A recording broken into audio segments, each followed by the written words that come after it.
কোথায় গেছিলা? কেন বলেই তো গেলাম যে মার্কেটে গেলাম। যে মার্কেট থেকে কখন বের হইছো? বের হয়েছি তো 3টার দিকে। এখন বাজে 4টা।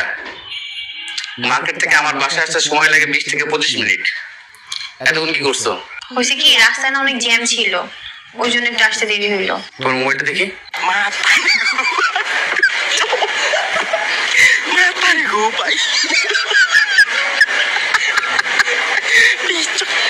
তোমার মোবাইলের লোকেশন সেভ করে দিছি, এখন থেকে যেখানে যাবে আমি দেখতে পাবো। যাও। এই কই তুমি? হ্যাঁ বলো। এখানে মোবাইল তুমি চার্জে রাখছো? হ্যাঁ। তা মোবাইল উল্টানো কেন? হয়েছে কি, আমি না খেয়াল করে নাই। খেয়াল করো না নাকি ইচ্ছে করে রাখছো যাতে ফোন আসলে আমি না দেখতে পারি? না, আমি আসলেই খেয়াল করে নাই। ফোনে চার্জ দিলে সবসময়ের জন্য ডিসপ্লে উল্টে রাখবা, যাতে আমি দেখতে পারি কি ফোন দিছে। আচ্ছা ঠিক আছে। যাও।